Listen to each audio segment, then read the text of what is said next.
I'm Al McFarlane. Welcome to Conversations with Al McFarlane. Friday, it's the Healing Circle. We work in association with the African American Child Wellness Institute. My partner and leader in this project is Dr. Bravada Akinsanya, who leads the institute and who's the principal at Brakens Consulting. There's Dr. B, and joining us today, my colleague in journalism, Brenda Lyle Gray. Brenda, how you doing? Go ahead. I'm not hearing your voice. And then we haven't seen my niece for a few weeks. I'm glad to see her again, Lily Rankin. Lily, how are you?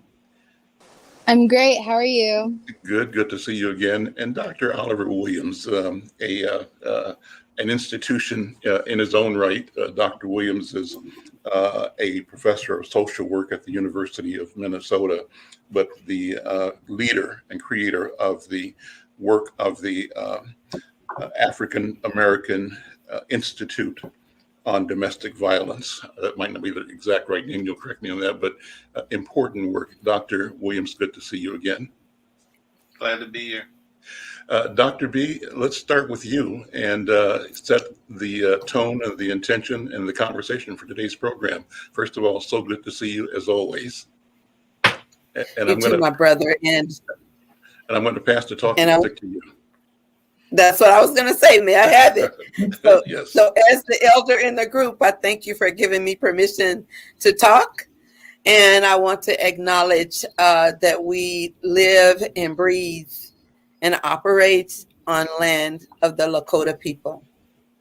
I also want to acknowledge our ancestors. Some of them recently departed, some of them long ago, but it's on their shoulders that we stand.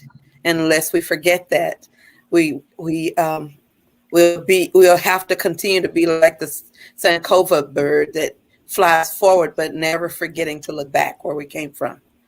And I also want to say libations in honor of our leader, Al McFarlane, our sister, Brenda Lyle Gray, our brother, Oliver Williams, and our baby, but teenage commentary person, Lily Rankin. So as we step into this space, remembering that we use a talking stick because it symbolizes who has voice at that moment. But in our circle, it is the center that all of us have equal access to, the power of the center of the circle.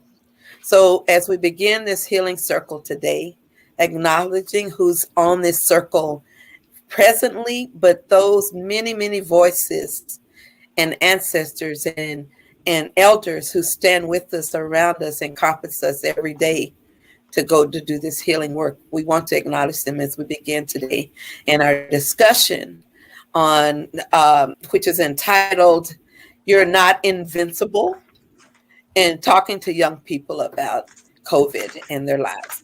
So with that, I'd like to start the conversation by actually starting with the voice of the youngest among us, Sister Lily, to just tell us, when you hear that title about being You're Not Invincible and young people needing to talk about COVID, what comes to your mind? So with that, I'm going to pass you the talking stick. Thank you for the talking stick. You're welcome. I appreciate being on here for, a while. I've been missed. When I hear those titles and those words put together, it really is intriguing to me that this is the thing we're talking about today. It doesn't really get taken seriously in my generation, and the fact of how it's hurting us a lot, especially for younger kids. And there isn't even a vaccine for 5 and younger now. It's it's so serious, and it's such blessing, I believe, to be able to take the vaccine at this moment in time, because of how very, very, very serious COVID has been. and COVID is getting, and there's more variants, and it's the only thing that we can do to get better is collectively like notify the people around us and our peers to step up and actually, if you're not going to take the vaccine, separate yourself and actually understand what's going on, maybe take it later. But definitely for sure think about your actions and notify the ones around you. And that's what I think about it during and through my generation, because some of us don't really understand, don't really take the time to research into things, and we kind of just recklessly go. But if we do actually take the time to notify and self-aware ourselves, then we'll be better as a group, but also be put as more of an individual together, you know? So yeah, that's all I have to say. Thank you. Could I have the talking stick back just for a second? Thank you. Because I'm rather intrigued about the fact that you're seeing your generation as one, as we all did, that is a little more reckless with their lives because they have a sense that it's not going to be a foreshortened future. And we don't have a lot of experience when we're younger with death as much as we do it as we get older. But what you said a moment ago just taught me about the centering of families and how we center families around our children and our offspring, how there are our little, we're their world and they're ours. But as you get older, how your world expands. And that sometimes when it expands to the point where you are more influenced by peers than you are your internal teachings, that teaching our youth to hear their own voices, especially when it comes to safety and guidelines and protecting themselves, it's important for us to teach and to model. So when I think about family safety, I think a lot of my brother Oliver Williams. So Brother Oliver, with this in mind, I'd like to just pass the talking stick to you. Thank you. Picking it up. Well, I said something last time we were together, and as Al mentioned before, and as what you said, Bravada, as well, is the fact that different age ranges influence how people sort of see the world, and that young people sometimes think that they are invincible and that they'll live forever.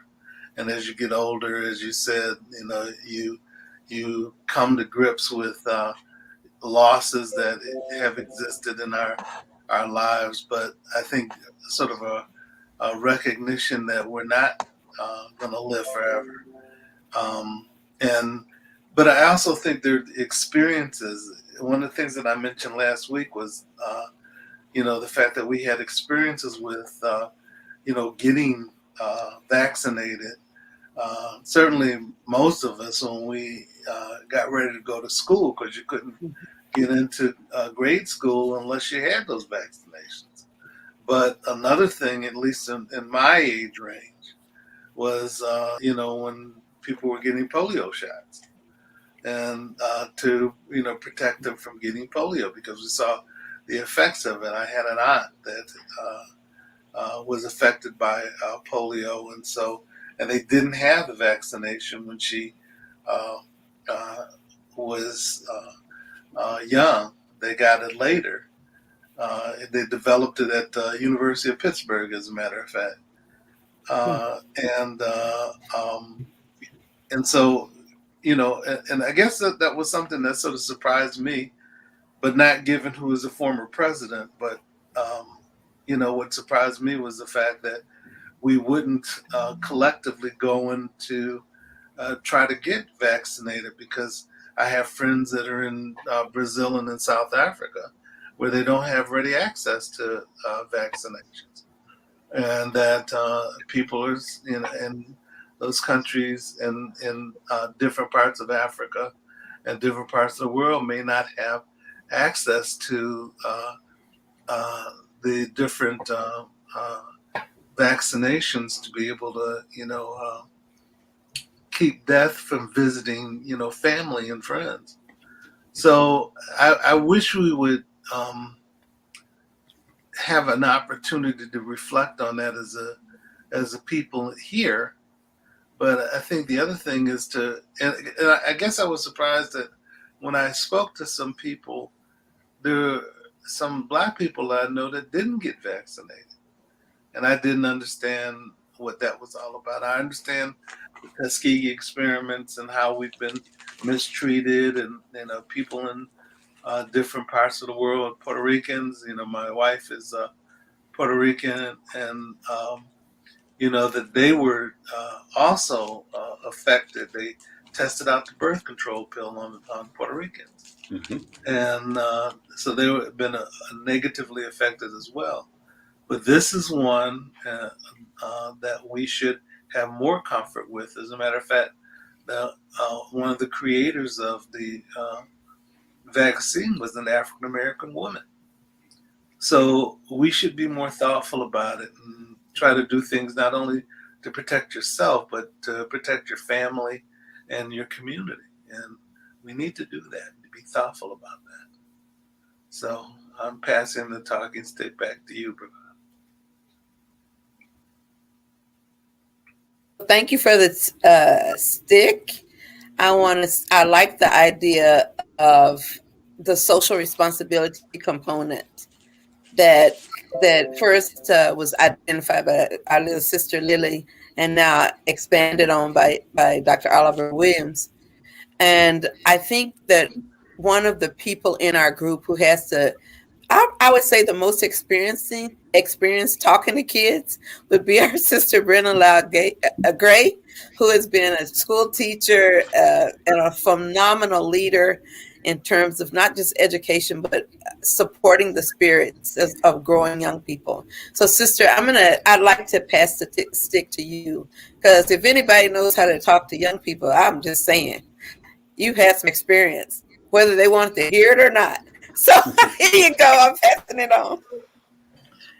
I thank you, and it's so good seeing all of you. I'm just baffled by the attitudes. I really am. What are we at 70 million who are unvaccinated? And I keep thinking, is this political, or is this just a loss of common sense? I was reading an article from the History News Network, and they talked about international travel. And they said it's just going to continue because people are going to continue to travel. They're going to bring it back to the States. And if we're not protected and with the booster, it's not going to go away. And I just don't understand what it is about that people don't understand. I heard this guy, well, not, I think Sherlin's example of the young man next door and the cigarettes. And I thought about that incident, I don't know what I'm putting in my body. And then Sherlin says, well, what about the menthol in Newport? I mean, and it's the same thing with food. We just don't know. Do we say, I'm not going to a restaurant because I don't know what the cooks are going to do with my burger and fries? I don't get it. And I sat in on a middle school class, a couple weeks ago at the Nelson Mandela Middle School. And this teacher was talking about COVID, drew a circle with the little spirals, talked about the protein on the ends, and just began to start a discussion with the kids about what they knew about the virus. And it was intriguing, and it was just off the cuff from a newspaper article. I think there's certain things that we owe our kids. They deserve to know the truth. And we need to figure out a way that we can tell the truth because it's not in the textbook. And this is life and death in their families, and especially elders like myself and my kindergarten friend. I mean, it's I don't know. I'm really struggling with it. And thank God I finally got my daughters vaccinated, and they're grown, but going through the millenniums, they're not vaccinating.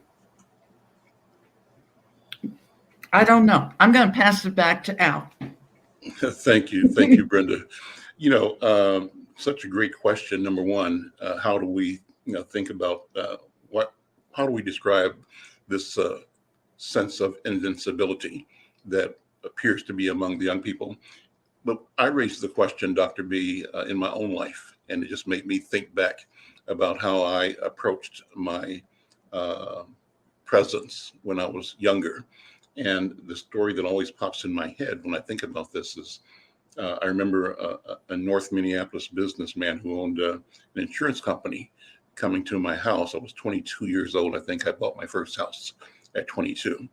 And he said, you need to buy some life insurance. And I almost scoffed at him.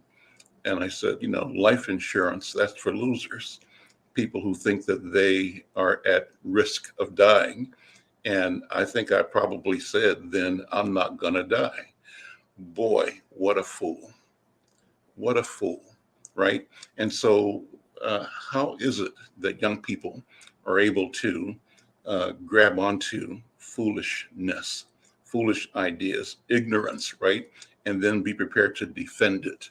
And I think I was almost defensive and somehow arrogantly dismissive and rude to a businessman who was trying to, number one, do business. I understood that, but also the business proposition I resented because I felt that to want to be planful, think about the future in a long-term way that he was suggesting, thinking about financial planning does for you and insurance does for you.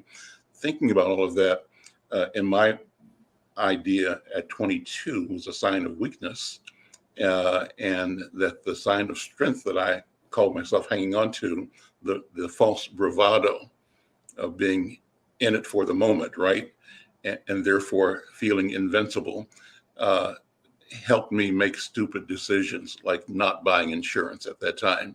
And it took 10, 15 years before I grew up and got wise enough to understand, the value of planning and commerce and financial, et cetera. So how does that apply to the current question about the young people today and the reticence or their indifference or their resistance or their inability to see long-term and to see their health long-term? Somehow we have not succeeded in educating ourselves and our children and our families about the broad expanse of what it means, to be human and to be accountable and to be not only responsible for yourself, but your piece of the family, right? So that you don't become a burden on other people, but that you, in all that you do, enriches and enhances the lives, the experiences, the community of everybody around you.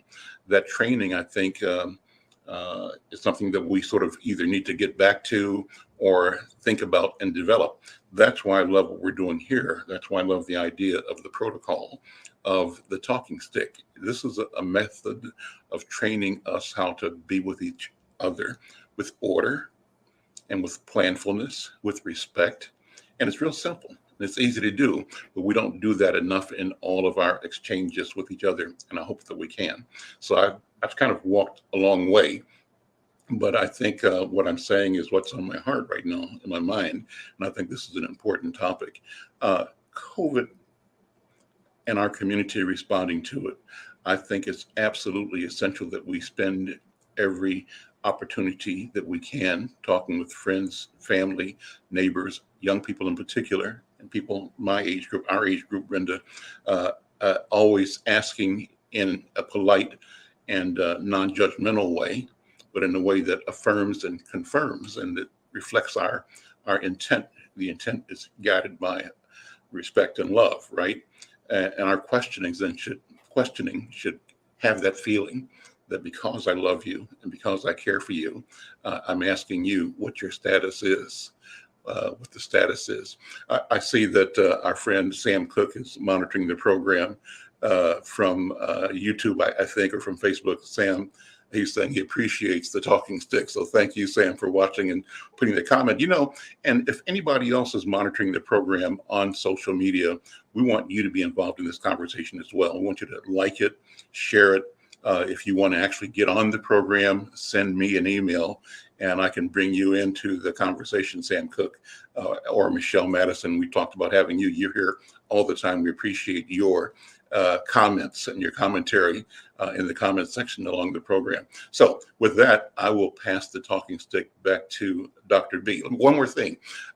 Dr. Williams, at some point in time, if not today, but maybe today, I just haven't had a chance to have you talk about your career and your path as a educator and as a healer and as a doer. So if today is not the day, and maybe it will be today, I'd love to have you take some time talking about your approach, your path, what brought you to where you are as a leader, as a thinker, as a healer, educator in our community. But with that, I'm going to pass the talking stick back to Dr. B.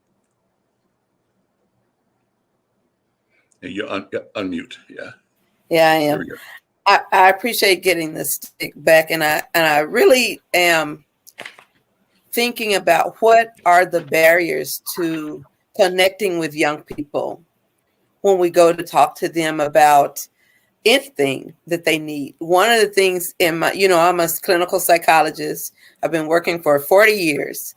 And one of the things that I've had the pleasure of doing is working with children who are infants with attachment issues, all the way up to people who are geriatrics in their 80s and 90s. So that whole life developmental spectrum has shown me something. And it's shown me that trauma from early on will last a lifetime if not resolved and dealt with. It also has taught me that the way we engage with children is often more disrespectful to them than we realize. So what I found is that kids tell me that when grown-ups go to make a point, they start lecturing and it takes too long. So if you're trying to make 2 or 3 points and it takes you an hour to tell them, by the time you get to that 10-minute mark, it sounds like, they don't hear you. They're checking out. And so you've just wasted all your breath and you haven't taught the lessons you need. So that's one thing they've taught me. The second thing that they've taught me is that they have a sense of knowledge that they can tap into with their spirits. They have that sense of knowledge and knowing. And unfortunately, what happens is nobody gives them credit for at least knowing a little something. So when I hear kids saying, I'm big now, I'm grown now, and they're like 13, you all know they are not grown and they're bigger than they were at 3. So that is true, but we have to honor the gains they've made. And then the final thing that I think about is the brain development literature that tells us why we make dumb mistakes. It's because before you get to age 26, your brain still isn't, most of the development has not happened until you hit 26. And I look back on when I was in my 20s, and even before that, I really did some dumb things. So when I think about it, I say, oh, thank goodness that some of us hit 26 and things started going uphill in terms of our prefrontal cortex helping us to make better decisions. So if we live long enough, we will make good decisions. So I'm going to pass the stick. I think I want to pass the stick to Brother Oliver, because you did set it up for him to tell a bit about his work, which really involves the impact of domestic violence on the psyche and development of our community. So, brother, if you don't mind taking the stick, I'm passing it to you. Well, I'll take the stick. And I'm glad you're interested. I don't mind talking about it. I started out, actually dealing with domestic violence when I was in undergraduate school, because I saw some of my classmates, deal with those that issue. As a couple that were friends of mine, and I saw them take the young man out in a gurney, and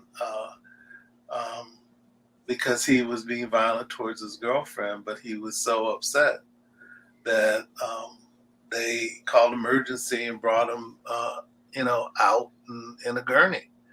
And then talking to other people that I knew, also recognizing that it happened, in their lives and their situations as well. And then as a young man, you talk about good decisions or bad decisions. I think, I had to reflect on my attitude towards women, which was similar to other men's attitudes towards women at the time. And that was something that was had to be developed and understood. And then when I went to graduate school, back in the days when I was in undergraduate school, there were no battered women shelters. There was no batterers intervention programs.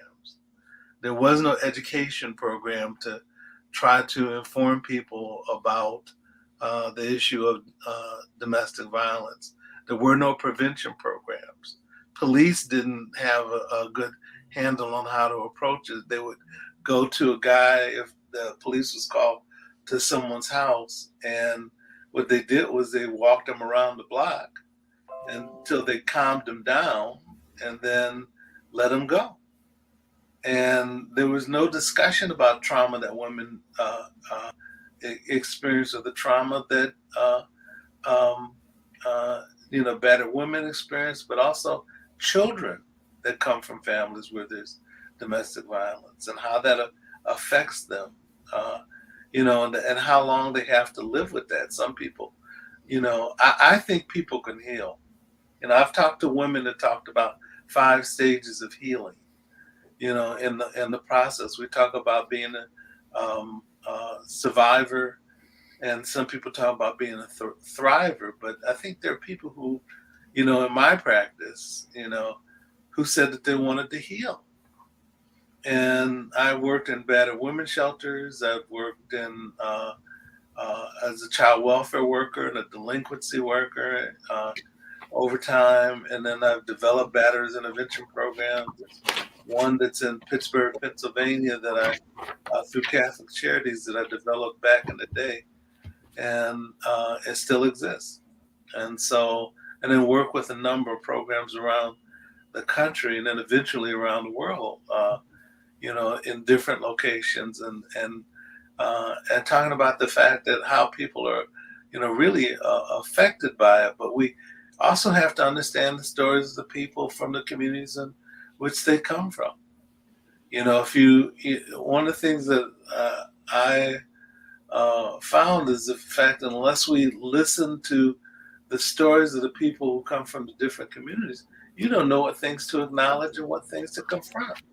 You miss it, and so when you're talking about people who come nationally or internationally, you have to understand the way that they see the world, and if you don't understand those things, you'll miss it.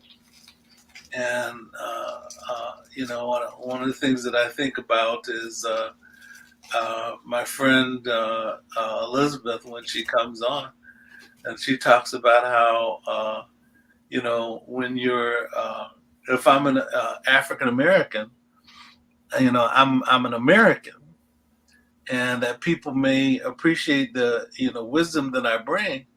But the other thing is the fact that they don't think that we know everything, and that there's certain things that we do know that's helpful, but it may be more helpful for populations that we live with within the United States.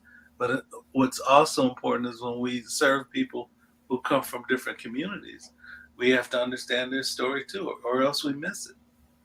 So, those are some of the things that I think about when I think about my journey, is to be able to understand my story, but also understand the stories of other people who come from different communities, and how they see the world, and how we need to embrace their thinking, but also the things that can help them to engage, but also some of the things that may push them away from addressing the issue. And I was doing a study in a few years ago, and that there are some people that came in a little late, and they were very quiet as they were coming in, and very respectful. And we ended up taking a break. And when we took a break, we found out that they were from different countries. They were Black, but they were from different countries, and that there was, and I also knew that there was a story that they weren't sharing because they were coming from a different a country. And the ways that people start to respond to issues based on their faith, the ways that as well as the culture. When I've worked with people who come from different countries, they may end up talking about how they have a right to do things, and that they have a right the way that they look at women, and the way that they behave towards women, but also the number of women that they're allowed to marry.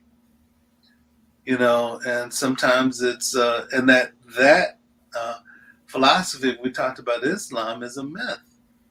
And the reason why Muhammad ended up doing it wasn't for the reason that I think a lot of people think so. He was trying to bring in women who had lost husbands, and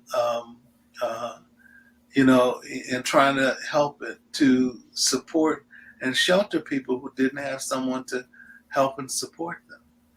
And it wasn't something where people felt like they could do it just because they want to. And I've had conversations with some imams.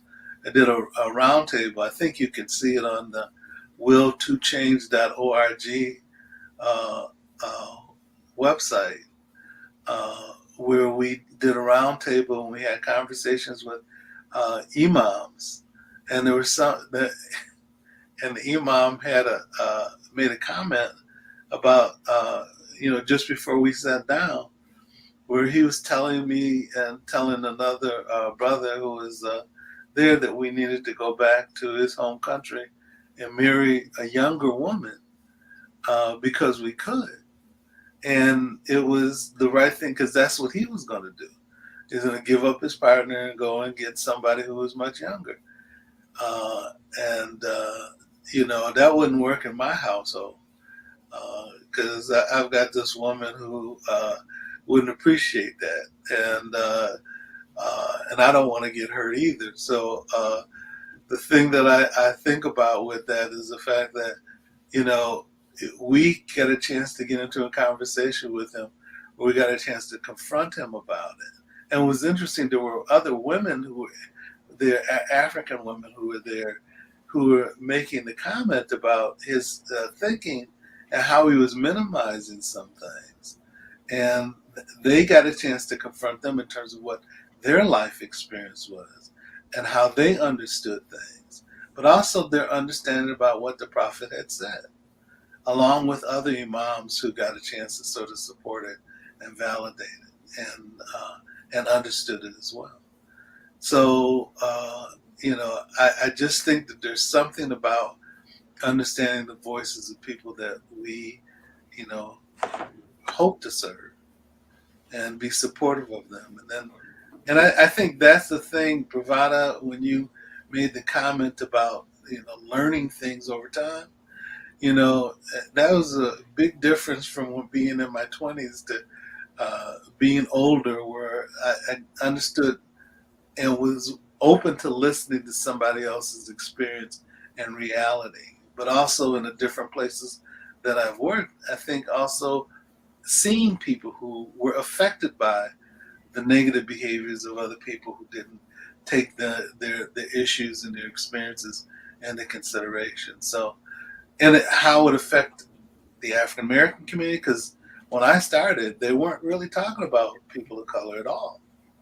There was no conversation about how Black people were affected. So it started looking at the experiences of African Americans, but then it got broader in terms of understanding the stories that other people had to share and how they had a hunger to tell their stories to heal their community as well. And so that's something that I think is real important. And as we have these continued conversations, as we bring other people in to be able to speak about some things, it would be interesting to be able to hear their stories. I know Yele is from Nigeria, and but I've been to Kenya and been to South Africa and been to Canada and been to Germany and been to a number of places around the world. And each place has its own story, in terms of what the experience is for the people in the community that you're interacting with, and to the UK and the different challenges that people experience, and the different people of color in those different communities that have their different stories, and the different ethnicities that exist among the Black people that are in those communities too. So embracing all that, I think, helps us to have a similar or a more enriched whole, that we can experience. So that's brief, but it tells you a little bit about my process. So I hand this stick back to you. Okay, thank you, Oliver. What I'd like to do now is just kind of I was going to say recalculate, but review kind of what we've talked about so far and some of the nuggets that I've seen coming out of it. One of them that you just shared, I think very clearly, is the need to recognize the person who is often disenfranchised, or the voice that is often muted or overlooked. And when I think about our children, many of us were raised that children speak when spoken to, that they don't have a voice, they don't have anything to share. And so when we're talking about how to talk to kids and pass on that idea of the fact that they're not invincible, there's a piece of it that is kind of scary, because that scary piece is that you could die. That's the opposite of not being invincible, is to realize that you could possibly die. And so the exposure that our young people have to life-threatening situations, I think plays a role in how they respond to disease like COVID. The degree to which they feel they are threatened every day by different phenomena, whether it be drugs, alcohol, gangs, driving too quickly, risk-taking, AIDS, HIV, whatever they think that may be threatening their lives. I don't know how real that is to them. And I'd like to take the talking stick once again and pass it to Lily Rankin. If you would mind just sharing with us, I know you're not all teenagers, but you do belong to that group, and just your personal wisdom around what would help us to convey to other young people that COVID is real and that their lives are in jeopardy by not taking those steps that you described earlier in precautions. So let me pass the stick to you and see what you can teach us about walking in your shoes. Okay, so I have a few things to say about that.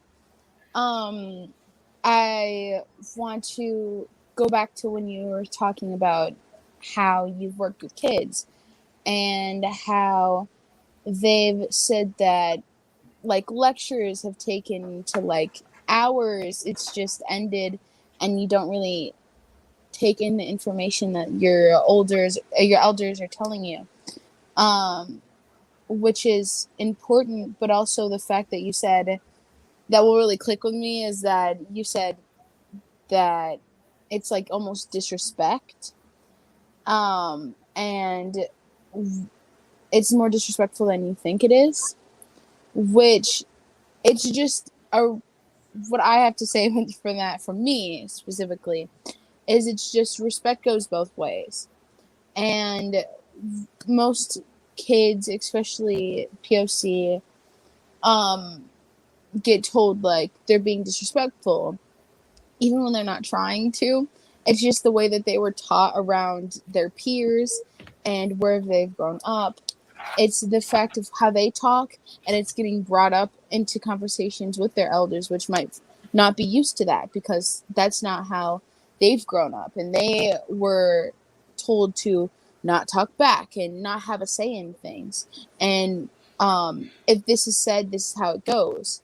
And kids now are being taught to say how they're feeling and actually acknowledge and understand what is going on around them and actually have a say in what they feel.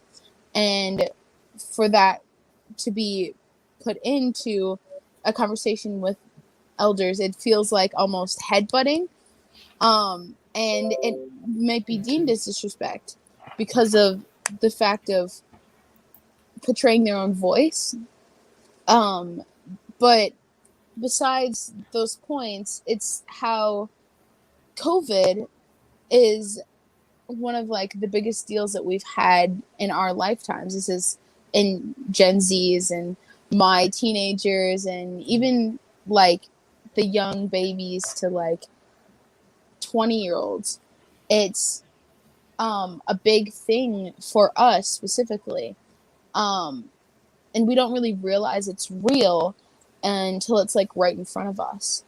And I feel like that's one of our downfalls in how much we are losing our like group of people, because we don't really take it into consideration for us, and we kind of brush it off as it's not going to happen to us, which is the invincible thought that we have, until it actually happens to a family member or yourself or your parent or guardians or anything that's close to you, and then you start taking it serious. Me personally, I wasn't able to get the vaccine because of family, and I'd always wanted to get the vaccine, but I wasn't able to because I was told that it wasn't for me and that I couldn't get it.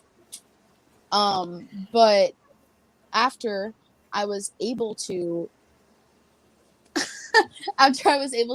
get it, I felt better not only with myself, but with being able to say that I've gotten the vaccine and say that I'm a part of something that I wasn't able to be a part of for how long we've had the vaccine out. And I feel like it pushes, since I've had it and a few other of the people that I know and that I talk to have had it, we actually talk to other peers that we have and like describe how important it is to have the vaccine and be able to say you have the vaccine and be safe in that way, not only for yourself but for others. And we've influenced other people to get the vaccine just because of us speaking from experience. And I just feel like it's such an interesting thing, not only from our standpoint but from the world standpoint, especially from people with color and Black people, because there are people, like some of you said, that don't get the vaccine because of what happened. And that's what some of my family members were so non-urgent to get it, because of all of the things that has happened to Black people and the vaccines that were getting put onto them, and working and pushing that bad stuff onto them and being experimented on. It's a very scary thought and almost traumatizing to be put and hear these stories from your elders, to be put from your standpoint. But noticing that and realizing that it's gotten better, and though like the experiments have not happened that like in our state now, and that it's a better environment to be able to get them, is just one step forward in making yourself achieve more in your own health. And it helps a lot of people, especially being able to say from a peer standpoint. So that's what I have to say about like the entire COVID situation, because I feel like it's very interesting. It's a very interesting topic to talk about from my group and my generation, because we don't really bring it up as much as we should. It's not really portrayed in school as much. It's only just like a wear your mask kind of thing, and it doesn't go from there. But I feel like if we like notify and let understanding go by, and not only the teachers but at school in general, it would push into a better environment, period. So I'll pass the talking stick back to Dr. V. Thank you, Lily. I enjoyed hearing from you. I think we all did, with a sense of pride in hearing your wisdom and your ability to just grasp the key areas that we need to talk about. And I think one of the things that made me feel happy a moment ago was I always think in terms of circles. And I think of the African-centered wellness model that my life and my work is around. And the whole thing is to promote generations of liberated Black young people, so that when they are older, they recognize their right to wellness. And in your talk, you hit on several African-centered values. One was Kujichagulia, self-determination, that we have choices that we can make. And some of those choices can be life-saving, and we can choose to teach and educate each other. That led us to the discussion of the beautiful thought of Umoja, which is about social wellness, that my brothers and my sisters, I am their keeper. We keep each other together. I am because we are. You even hit on Ujima, and Ujima is about collective work and responsibility. Let's work together and take care of each other. Is that social, powerful belief that I get to choose what I do because I know it affects you. And if I know it affects you emotionally, that's teaching me that, one, I'm not alone in the world, and two, I'm also responsible to and for others. So I loved what I just heard coming out of your mouth. I'm just putting a label on it, but that is exactly what I see. So I'm going to pass the talking stick to my brother Al, so he can just wrap it and keep it rolling. Well, I want to acknowledge the people that are joining us in the digital space, and Michelle Madison, probably responding to earlier conversation and your presentations, Dr. Williams, asked, what do you think about the shooting at the high school in Arlington, Texas yesterday? Some people are defending, I'm reading her comment, some people are defending the shooter because of a history of getting bullied. So what are your thoughts? Also, what do you think about metal detectors in schools? So this goes straight to the question of violence in young people, and Lily may want to respond to this as well. But all of it, to me, adds up to this massive global pressure that I think everybody is feeling, and it's appearing in different ways in different places, but nobody is immune to it, right? And there are certain things that reflect the potential for things to escalate to the level of horrific. And this is certainly one of them. But Dr. Williams, I'm going to pass the talking stick to you. What are your thoughts? And among the things, Brother Al, is the fact that what Bravado was talking about with regard to age and decision making, and that young people may not be equipped to make decisions given some of their life experiences, but what they tend to think about when they're at certain ages. The other thing is the fact that a lot of people who end up being violent folks end up being bullied when they were young. And as a consequence, then they take out their anger and frustration on people given the environment that they're around. And if you don't come from an environment where you can problem solve and that you can think of alternatives to violence and then actualize that, then you may end up repeating those things that you experience. Some people who are violent were victims of abuse or come from households where there's violence and abuse. And then they visited on people who are in their environment. So it may not be a surprise that they use violence towards others in their environment. There's a lot of guys who were bullied and then become the persons that have the problems later on. And we've got to find ways to be able to deal with that and have them talk about other ways to be able to deal with conflict without the use of violence, and then feel comfortable with that choice.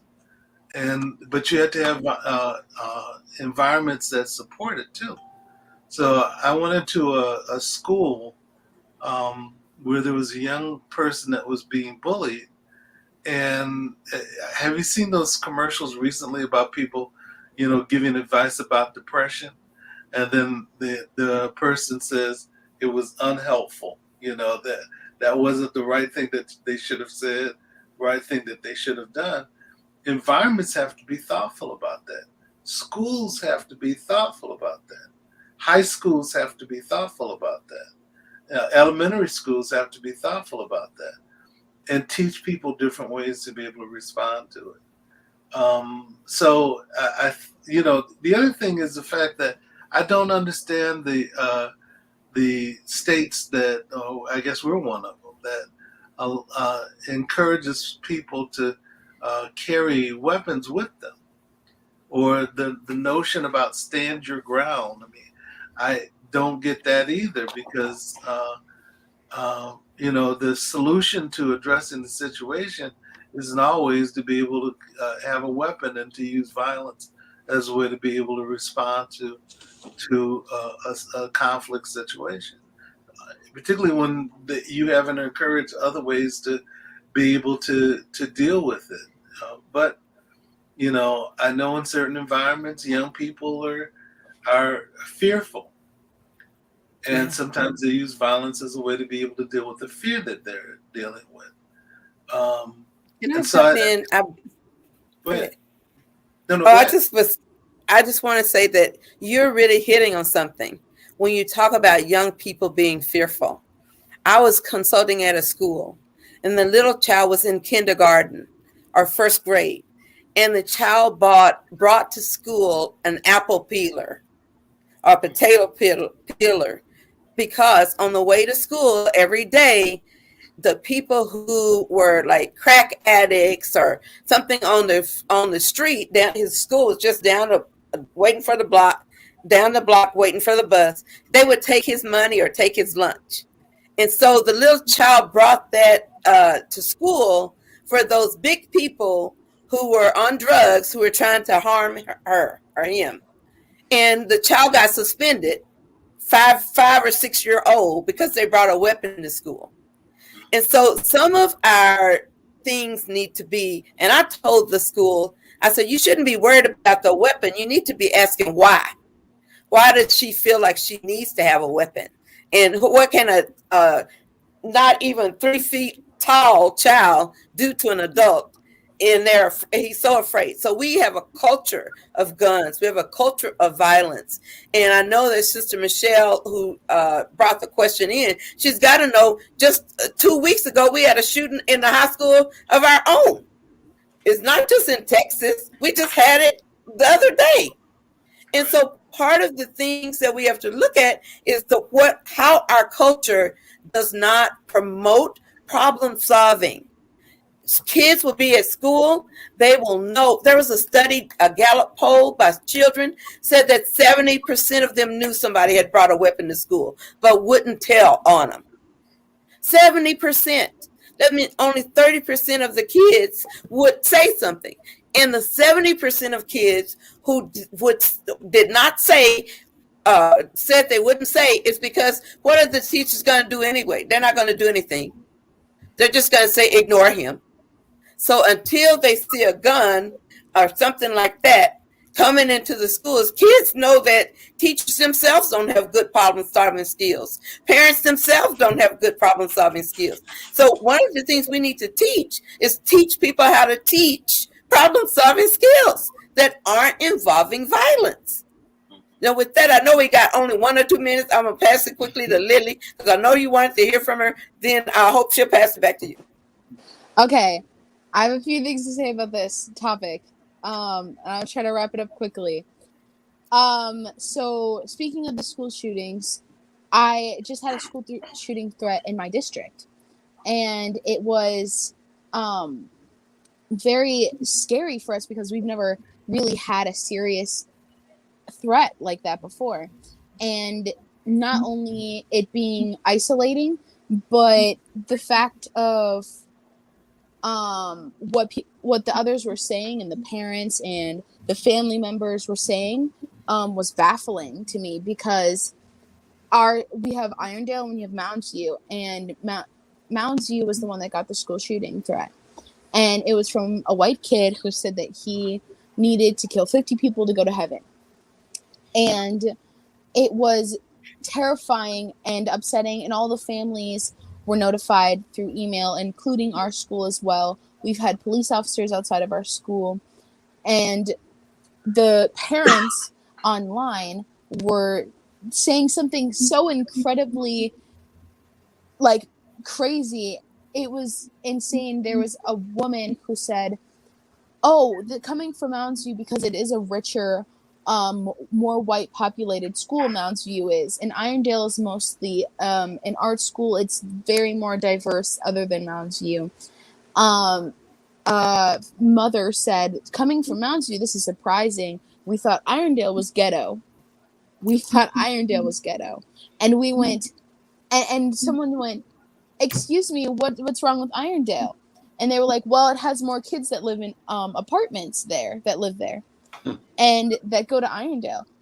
And we were all shocked and taken back at how ignorant people are to this and to the fact of school shootings, and how much more it's populated between the people that feel isolated and that don't have anyone else to talk to, compared to, say, our school, who is very, very, very inclusive. We have more Black and POC teachers than our entire district.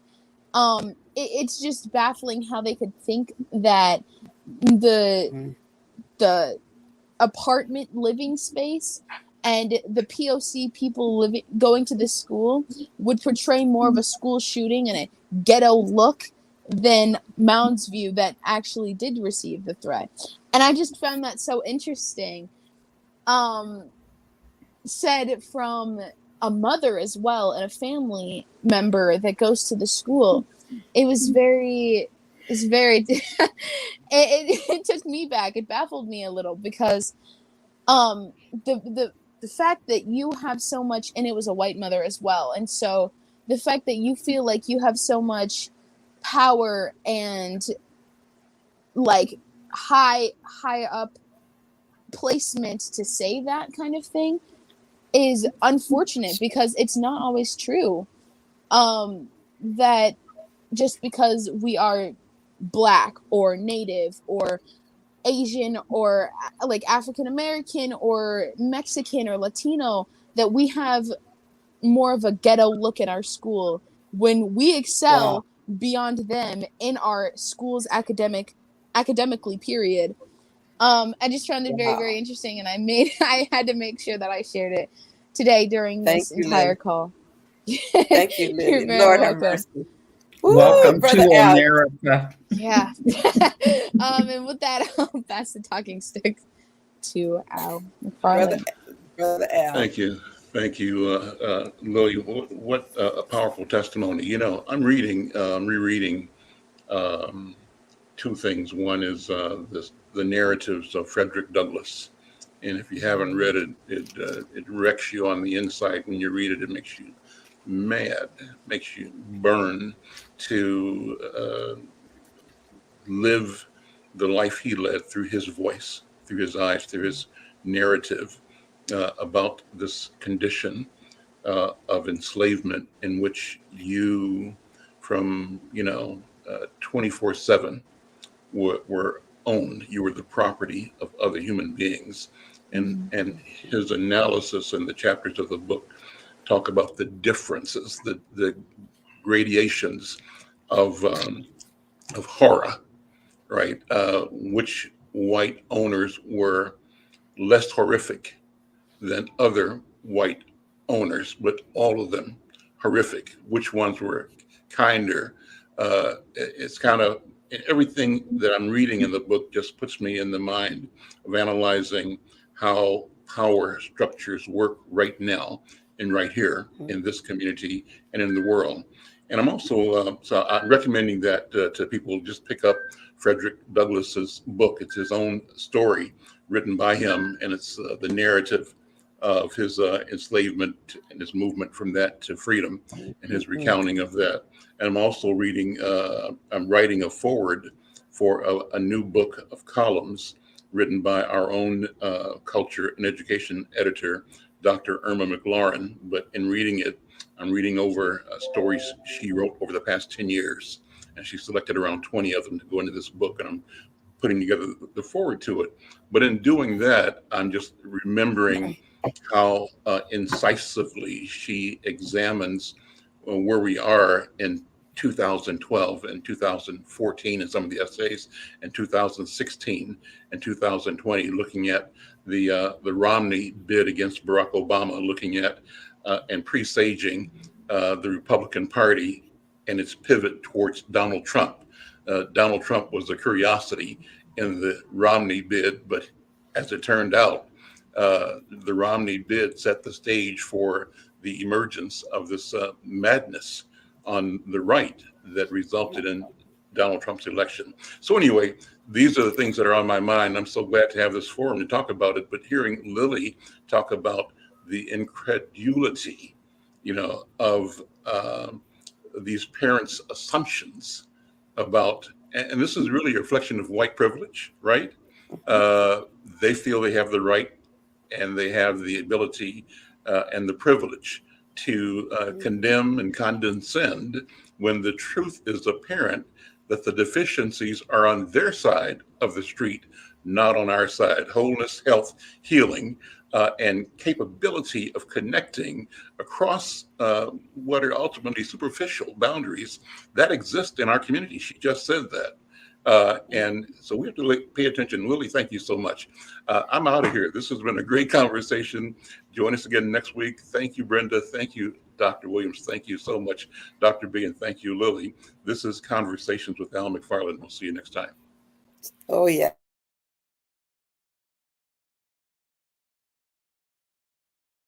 Oh, Queen Justice, where are you? Did they beat you up or no? Lock you on the ground, take the crown away from you? Oh, Lady Liberty, red, white, and blue. Did they take your dignity? country. Teach you that you're born to lose. Free or guilty, it's gonna get filthy. Better believe, roll up your sleeves. It's gonna get rough, it's gonna be tough.